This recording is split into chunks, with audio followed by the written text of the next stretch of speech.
Oi, o audiobook vai começar. Se você quiser nos ajudar neste projeto, por favor, entre em apoia.se/Carlos Eduardo Valente. A partir de R$5 você pode nos ajudar a trazer um conteúdo de mais qualidade para você.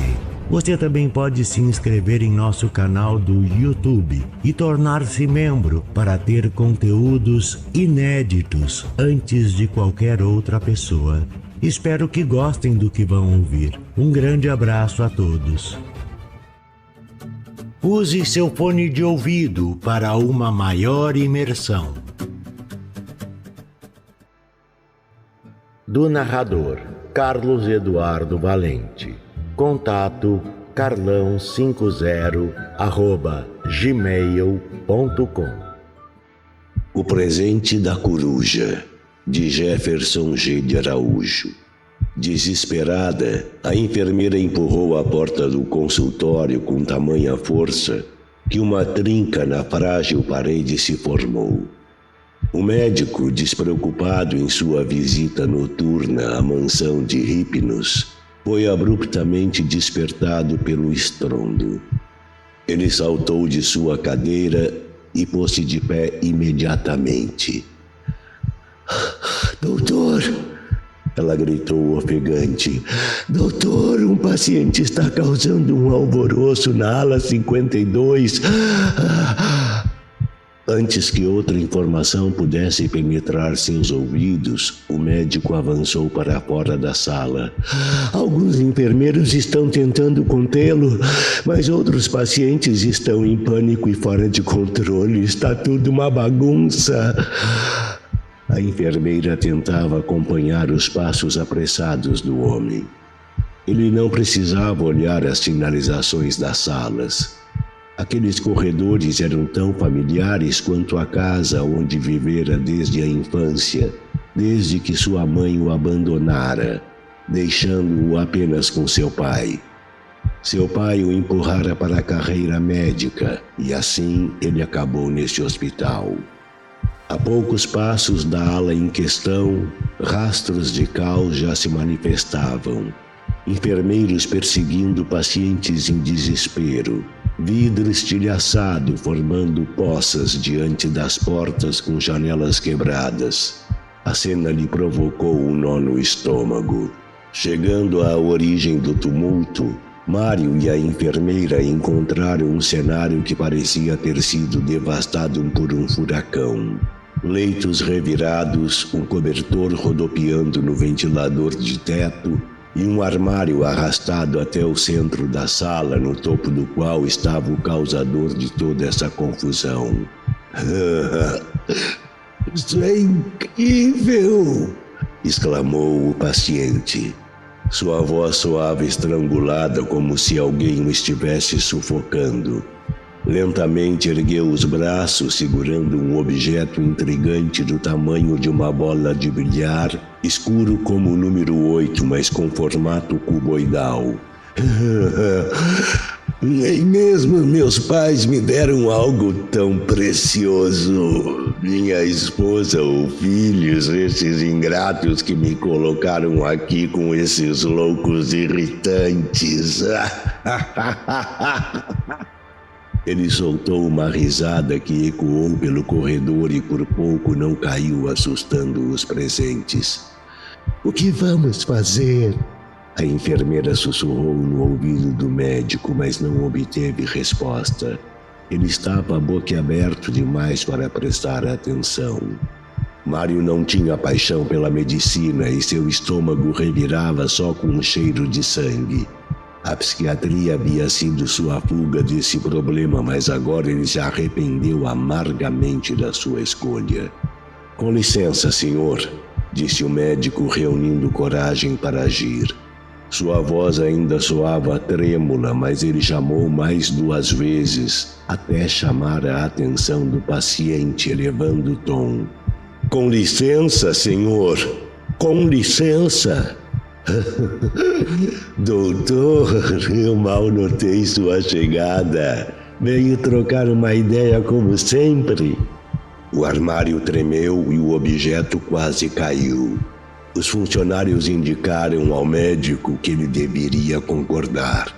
Mário respirou fundo e, apesar de suas pernas parecerem chumbo, aproximou-se cautelosamente. Veja, doutor, sabe o que é isso? O paciente apontou para o objeto.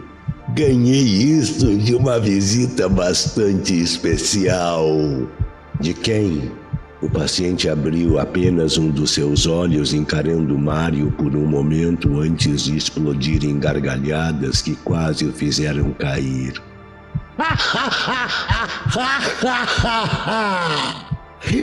Eu posso lhe contar. Me prometer guardar segredo. O médico concordou, embora acreditasse que ouviria palavras sem sentido. Precisava ganhar tempo para pensar em uma maneira de resolver aquela situação. Na madrugada, acordei com vontade de urinar, mas esses incompetentes fingiram não ouvir meu chamado. Não tive escolha senão fazer minhas necessidades no canto da parede. Foi quando fui atingido por um clarão. Virei-me e vi uma coruja branca deslumbrante do outro lado da janela. Sua luz emanava de suas penas e eu a admirei sem que meus olhos sofressem. Ela falou comigo. Você conversou com a coruja? Mário perguntou cético. Sim, claro. Conversamos sobre muitas coisas. Ela me contou que veio de um lugar próximo e distante. Um mundo complexo demais para nossa mente compreender, não nessa época. O paciente pareceu perder o fio da conversa por um momento, então repentinamente agiu. Você está ouvindo? Ele cobriu os ouvidos com as mãos. Ela voltou. Ela está me esperando. Vou ativá-la agora e então poderemos partir juntos. Ele levantou o objeto sobre a cabeça e começou a recitar palavras em um idioma desconhecido. Depois torceu o pescoço de maneira similar a uma coruja. Está pronto, doutor? Ele gritou segundo antes de se lançar sobre o médico. Infelizmente, seu corpo caiu sobre Mário. Durante a madrugada, Mário se encontrou em um leito de hospital. Graças a Deus, ainda bem que o senhor acordou, disse a enfermeira. Sua cabeça latejava e as lembranças da noite anterior eram turvas, como se estivessem escondidas por uma névoa densa. E o paciente? A enfermeira fez uma pausa. O paciente, ele quebrou o pescoço, morreu instantaneamente. Mário piscou várias vezes, tentando trazer clareza às suas memórias confusas. A enfermeira observava-o com preocupação enquanto ele tentava juntar as peças da noite anterior. Que noite estranha, murmurou Mário, ainda atordoado. O que aconteceu com aquele objeto que o paciente segurava? A enfermeira suspirou, visivelmente perturbada com a lembrança. Logo após o incidente, o objeto desapareceu. Ninguém sabe onde foi parar. Parecia ter se dissolvido no ar. A cena foi bizarra. Mário ponderou por um momento, tentando entender o que havia acontecido. Parecia impossível que um objeto pudesse simplesmente desaparecer assim. Seria uma ilusão ou algo sobrenatural. Você sabe mais alguma coisa sobre o paciente? Mário perguntou à enfermeira. Ela hesitou por um momento antes de responder. Na verdade, não sabemos muito sobre ele. Ele chegou aqui há alguns meses com amnésia. Não temos registro de sua identidade ou antecedentes. Ele foi internado como um homem sem passado. Mário não fez mais perguntas. A enfermeira saiu do quarto e o médico tentou desesperadamente voltar a dormir, mas o sono não vinha. Sua mente estava atormentada pelos adventos da noite anterior, pelo objeto misterioso, pelas palavras do paciente e por tudo o que havia acontecido.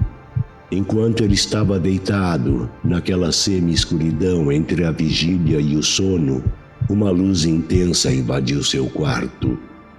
Uma luz brilhante e ofuscante que fez seus olhos arderem. Mário tentou cobrir os olhos com as mãos, mas a luz parecia penetrar através delas, como se estivesse dentro dele, queimando sua alma. Ele se sentiu suspenso, incapaz de se mover, de gritar ou de fazer qualquer coisa. E então, em meio à cegante claridade, ele ouviu o som familiar do canto de uma coruja. Era um som estranho e hipnótico, um som que parecia ecoar diretamente em sua mente, como se a própria coruja estivesse dentro de seus pensamentos, sussurrando segredos cósmicos. Na manhã seguinte, a enfermeira retornou ao quarto de Mário, com um nó de preocupação em seu estômago. Mas para sua surpresa e horror, tudo o que encontrou foi uma cama vazia. O médico tinha desaparecido, como se nunca estivesse estado ali.